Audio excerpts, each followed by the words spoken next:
Halo semua, sekarang ini saya menyadari bahwa sepertinya MUI takut kepada Ahmad Dhani. Kenapa saya bisa ambil kesimpulan seperti itu akan saya jelaskan pada video ini. Jadi, simak video ini sampai selesai ya. Perhatian, perhatian, ini peringatan. Nonton tanpa ragi dapat menyebabkan stroke bagi pecandu ajaran kebencian yang tidak mau bertobat. Si tanpa ragi ini Laskar Kristus. Itu waktu tanpa lagi buat video terakhir itu yang waduh luar biasa itu, bikin darah dingin naik itu. Jadi, buang kebencian Anda sekarang dan gunakan hati nurani yang bersih demi keselamatan Anda. Ya, baru-baru ini Ahmad Dhani membuat sebuah kontroversi karena dia menjadikan surat Al-Fatihah yang ada di dalam Al-Quran menjadi lagu ya. Yuk kita baca dulu ya beritanya ya. Ini dari suara.com. Ada bacaan Al-Fatihah, aksi panggung Ahmad Dhani saat bawa lagu Kuldesak tuai kontroversi. Aksi panggung Ahmad Dhani membacakan Al-Fatihah diiringi musik menuai pro kontra dari masyarakat. Dalam aksi panggungnya tersebut, pentolan band Dewa 19 itu membacakan surat Al-Fatihah dengan iringan musik. Video tersebut awalnya diunggah akun TikTok @nardikemol. Dalam video beredar, Ahmad Dhani terdengar membacakan surat Al-Fatihah diiringi musik intro lagu Kuldesak. Dalam video tersebut, Ahmad Dhani mengenakan pakaian serba hitam membacakan surat Al-Fatihah diiringi musik dalam acara televisi swasta. Ayat demi ayat dibacakan dan para penggemar tampak mengikuti bacaan Ahmad Dhani saat itu. Lagu Kuldesak Dewa 19 ternyata terinspirasi dari surat Al-Fatihah. Hal itu tercermin dari lirik lagu Kuldesak yang erat kaitannya dengan terjemahan surat Al-Fatihah. Berikut lirik lagu Kuldesak yang terinspirasi dari Al-Fatihah ayat 5-7. Tolonglah Tuhan, beri petunjukmu, jalan yang benar, menuju jalanmu agar tidak tersesat di persimpangan jalan. Video tersebut diduga video lawas Dewa 19 saat manggung, tapi kembali ramai akhir-akhir ini. Bisa ditebak, aksi panggung Ahmad Dhani itu pun langsung menuai pro kontra masyarakat. Dia memperkenalkan Al-Quran melewati musik, komentar @mas bintang bintang. Maaf, seharusnya tidak boleh diiringi musik. Balas @m bintang bintang. Hahaha, keren sih, masalah bacaan ya relatif juga, tapi keren. Timpal AHM bintang bintang. Tuai pro kontra dari masyarakat, MUI pun mendesak klarifikasi dari Ahmad Dhani. Pihak MUI menyayangkan cara Ahmad Dhani membacakan ayat Al-Quran di lokasi dan cara yang tidak tepat. Saya menduga niat awalnya baik, yaitu ingin membacakan surat Al-Fatihah. Namun sangat disayangkan, cara dan tempatnya justru bertentangan dengan kesucian Al-Quran, terutama ketika membacanya diiringi nada lagu.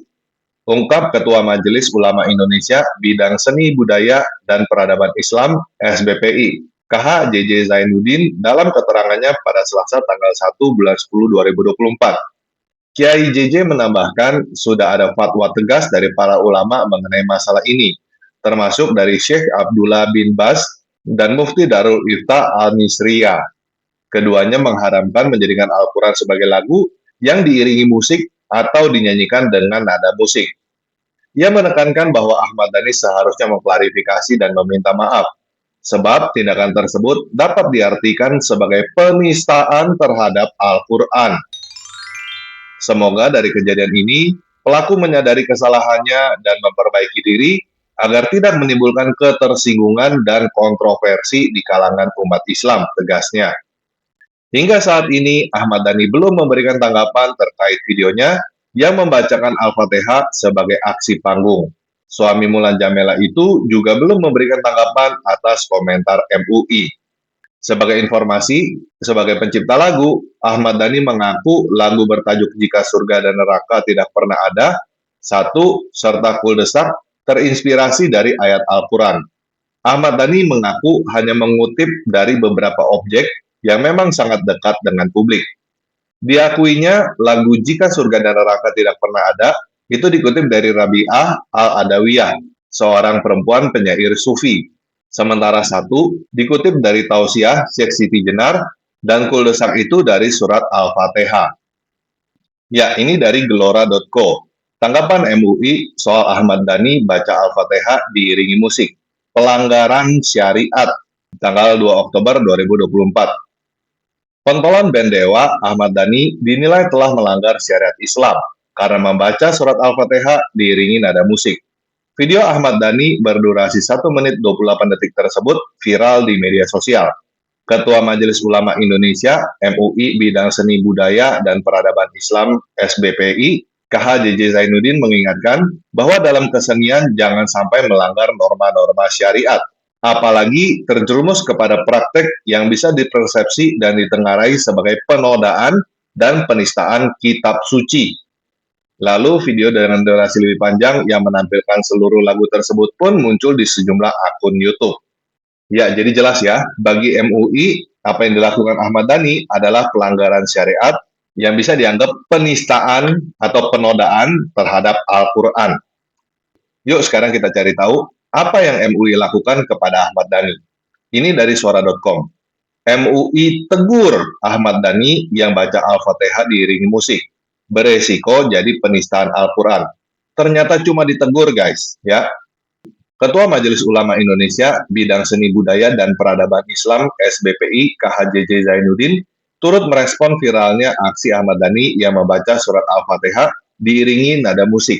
Aksi tersebut viral setelah video berdurasi 1 menit 8 detik itu tersebar di media sosial. Menurut Kiai JJ, apa yang dilakukan Ahmad Dhani telah termasuk melanggar syariat Islam.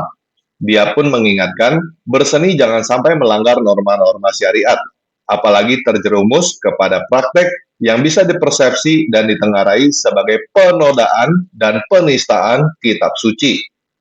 Maksudnya Al-Quran ya. Saya menduga mungkin niat awalnya baik, ingin membacakan surat Al-Fatihah. Tetapi sangat disesalkan tempatnya, acaranya, dan tata caranya justru bertentangan dengan kemuliaan dan kesucian Al-Quran, yaitu membaca surat Al-Fatihah dengan menyesuaikan nada lagu dan diiringi musik, kata Kiai JJ dalam keterangannya Rabu tanggal 2 bulan 10 2024. Kiai JJ menjelaskan dalam permasalahan ini sudah ada fatwa yang tegas dari para ulama, seperti Syekh Abdullah bin Baz dan Mufti Darul Ifta Al-Misriyah. Syekh bin Baz dan Mufti Darul Ifta mengharamkan menjadikan Al-Quran sebagai lagu diiringi musik dan dilakukan dengan nada tangga musik. Oleh karena itu, dia meminta rekaman yang sudah diunggah itu agar dihapus. Selain itu, Ahmad Dhani juga diminta untuk klarifikasi dan minta maaf. Menurut Kiai JJ, tindakan Ahmad Dhani beresiko dimaknai dan dipahami sebagai sebuah penistaan atau pelecehan terhadap keagungan Al-Quran. Ya, saya setuju ya, tindakan Ahmad Dhani ini bisa dikatakan penistaan atau pelecehan terhadap Al-Quran. Al-Quran sudah nista, sudah leceh, gara-gara dinyanyikan oleh Ahmad Dhani. Dari kejadian ini, semoga pelaku menyadari dan diluruskan serta diperbaiki sebagai sebuah kekilafan, agar tidak menimbulkan ketersinggungan dan kontroversi, serta memicu keributan di kalangan umat Islam, tuturnya. Ya, udah ya, jadi cuma ditegur doang oleh MUI ya. Nah, kenapa saya bilang MUI takut kepada Ahmad Dhani? Karena kalau orang lain yang lakukan ini sudah pasti dilaporkan ke polisi, minta ditangkap ya. Ini buktinya salah satunya ya. Ini dari kompas.com. Lagu Surga di Mana dinilai menista agama. MUI lapor polisi. Ini kejadian tanggal 11 bulan 8 2017. Kapolres Sika AKBP Imade Kusuma Jaya mengatakan, pengurus Majelis Ulama Indonesia MUI Kabupaten Sika, Nusa Tenggara Timur, melaporkan pengelola akun Maumere Music Channel ke polisi. Menurut Made, pihak MUI melaporkan pengelola akun itu karena telah menyebarkan dan mengunggah lagu berjudul Surga di Mana melalui YouTube. Yang datang melapor ke Polres, Ketua MUI Sika. Melapornya 2 hari lalu, yakni Rabu tanggal 9 bulan 8 2017. Karena dilaporkan ke polisi, maka saya selaku Kapolres Sika mengambil inisiatif melaksanakan rapat koordinasi dengan Forkopimda dan FKUB Sika, kata Made, Jumat tanggal 11 bulan 8 2017. Menurut informasi, lanjut Made, lagu itu berasal dari Manggarai dan akan ditelusuri kebenarannya. Untuk menyelesaikan masalah ini, Proses penyelidikan panjang dan membutuhkan ahli bahasa serta pengumpulan data yang dibutuhkan. Pihaknya juga telah menggelar rapat koordinasi dengan semua pihak yang dengan tujuan untuk tindakan pencegahan agar tidak terjadi konflik horizontal demi kerukunan umat beragama di Kabupaten Sika. Kami berharap agar masalah ini bisa selesai lebih cepat dan tuntas, ucapnya. Berdasarkan penelusuran, lagu berdurasi 3 menit 44 detik tersebut telah beredar luas di YouTube. Saat ini lagu itu telah ditonton sebanyak 34.740 kali. Ya, jadi jelas ya, ini ada lagu, saya juga nggak tahu ini lagu apa, dinilai menista agama, langsung MUI lapor polisi. Tetapi Ahmad Dhani yang juga menista agama, MUI tidak berani lapor polisi. Takut ya MUI kepada Ahmad Dhani ya. Kalau kita lihat di sini, ini dari disway.id, judulnya Marahnya MUI gara-gara Ahmad Dhani bacakan surat Al-Fatihah diiringi nada musik. Semoga pelaku sadar. Jadi marah ya MUI kepada Ahmad Dhani ya, tetapi tidak berani laporkan ke polisi, takut dia sama Ahmad Dhani. Ya, sebenarnya yang MUI takutkan juga bukan cuma Ahmad Dhani ya, karena kalau MUI mau jujur, sebenarnya musik itu haram di dalam Islam. Ya, ini kita baca dari situsnya mui.or.id. Musik adalah alat, baik atau buruk tergantung pemakainya. Kita baca dulu ya. Musik adalah alat komunikasi. Musik menjadi baik atau buruk tergantung kepada siapa yang menggunakan musik tersebut. Kita bicara musik sebagai wahana dakwah, sebagai alat dakwah, itu tergantung yang menggunakan. Musik definisi saya adalah suara yang terorganisir. Jika terorganisir dengan baik, maka enak didengar. Jika tidak terorganisir, maka tidak enak didengar.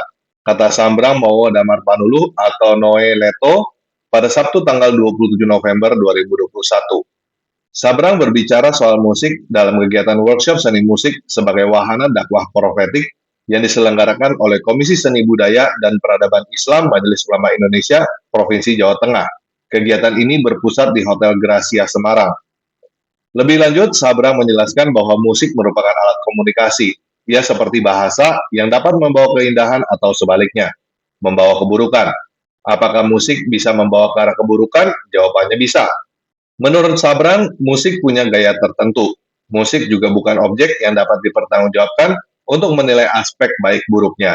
Urusan musik itu beracun atau tidak, itu bagi penikmat musik itu pada takarannya. Baik buruk, bagi penikmat musik itu ada porsinya. Kalau porsinya berlebihan, pasti akan menimbulkan keburukan, katanya. Lebih lanjut, Sabrang mengatakan bahwa alat musik terus berubah sepanjang zaman. Awalnya musik mereplikasi suara-suara dari alam. Kemudian dalam perkembangannya, musik menjadi lebih kreatif, nada pun menjadi berkembang. Musik sebagai alat itu bisa digunakan oleh siapapun. Musik tidak selalu indah karena itu adalah alat. Berguna atau tidaknya bergantung pada pemakainya. Hemat saya, kita harus tahu strukturnya dulu. Masalahnya bukan di pisau dalam kurung musiknya. Masalahnya adalah kita tidak tahu bahwa itu adalah pisau. Kalau kita pegang pisau itu dengan benar, maka akan banyak manfaatnya, tandasnya. Selain Noe, bertindak sebagai narasumber adalah Habib Anis Soleh Baasin dan Dr. Kiai Haji Abdul Muhayya MA. Kegiatan ini sebelumnya dibuka secara resmi oleh Ketua Umum MUI Provinsi Jawa Tengah, Dr. KH Ahmad Daroji, MSI. Ya, jadi kalau kita lihat di sini ya, MUI bikin abu-abu apakah musik boleh atau tidak di dalam Islam. Dan kalau dari tadi kita perhatikan, tidak ada satupun dalil dari Al-Quran atau hadis yang dikutip. Kenapa tidak ada dalil yang dikeluarkan? Karena kalau misalnya MUI mau jujur, musik itu haram di dalam Islam. Ya, kita baca ya. Ini dari almanhaj.or.id. Haramnya musik oleh Al-Ustadz Yazid bin Abdul Qadir Jawas. Diriwayatkan dari Abdurrahman bin Ghanem Al-Asy'ari, dia berkata, Abu Amir atau Abu Malik Al-Syari radhiyallahu anhu telah menceritakan kepadaku, demi Allah dia tidak berdosa kepadaku, dia telah mendengar dari Rasulullah Sallallahu Alaihi Wasallam bersabda, sungguh benar-benar akan ada di kalangan umatku sekelompok orang yang menghalalkan kemaluan dalam kurung zina, sutra, kamar dalam kurung minuman keras, dan alat-alat musik. Dan beberapa kelompok orang sungguh akan singgah di lereng sebuah gunung dengan binatang ternak mereka. Lalu seseorang mendatangi mereka yaitu orang fakir untuk suatu keperluan, lalu mereka berkata, kembalilah kepada kami besok hari. Kemudian Allah mendatangkan siksaan kepada mereka dan menimpakan gunung kepada mereka, serta Allah mengubah sebagian dari mereka menjadi kera dan babi sampai hari kiamat. Hadis ini diriwayatkan oleh Al-Bukhari secara mualak dengan lafaz jazm atau pasti dalam sahihnya nomor 5590. Ibnu Hibban nomor 6718, At-Ta'liqatul Hisan. Al-Baihaqi dalam sunannya 10-221. Abu Daud dalam sunannya nomor 4039. Hadis ini sahih karena beberapa imam ahli hadis menghukumi hadis ini sahih. Di antaranya ini ya, beberapa ya, saya nggak bacakan. Saya langsung bacakan aja di sini, secara hadis. Hadis ini merupakan hadis yang paling agung dan paling jelas dalam pengharaman lagu dan musik. Syekh Muhammad Nasiruddin Al-Albani rahimullah ketika menjelaskan hadis ini mengatakan, pelajaran yang dapat diambil dari hadis tersebut adalah, pertama, diharamkannya khamar, minuman keras. Kedua, diharamkannya alat musik. Riwayat Al-Bukhari menunjukkan hal itu sebagaimana terlihat dari beberapa segi berikut. Pertama, sabda beliau sallallahu alaihi wasallam, yastahiluna, mereka menganggap halal. Dari ungkapan ini, jelas sekali bahwa semua yang disebut dalam hadis di atas, hukum asalnya adalah haram menurut syariat.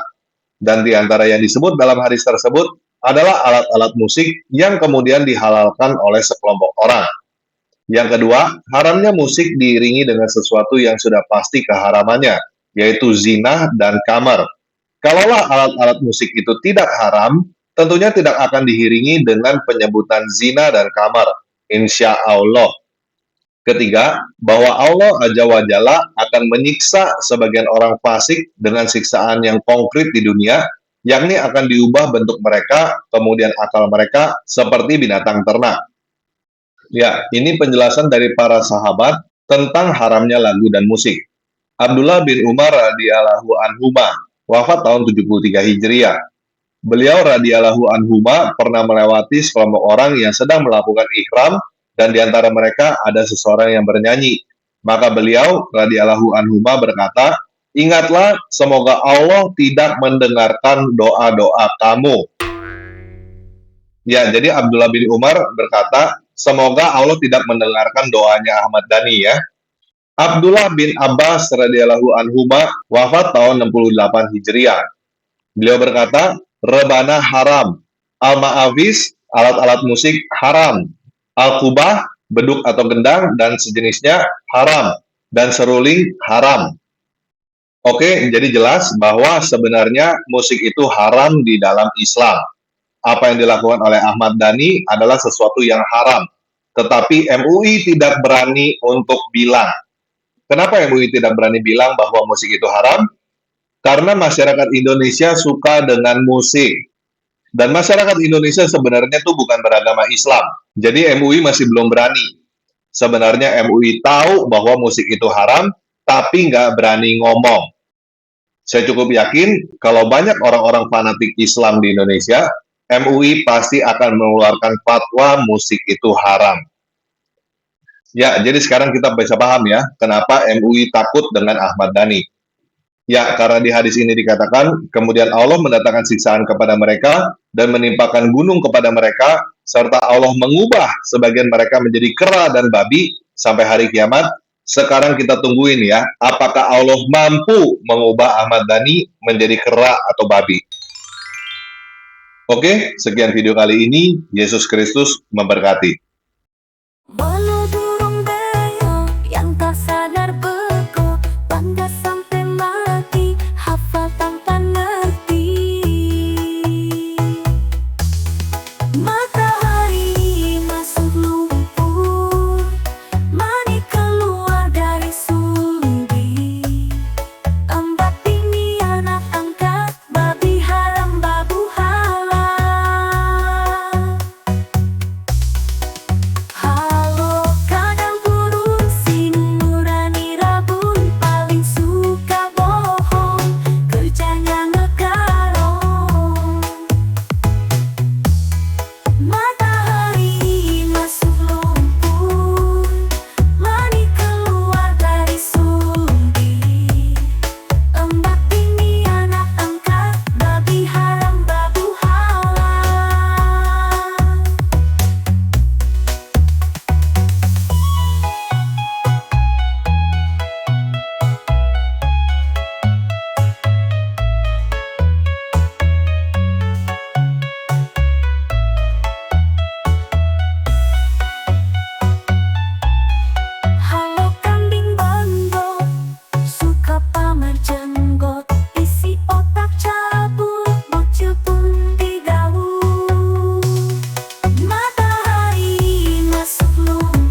lumpur, Mani keluar dari sulbi.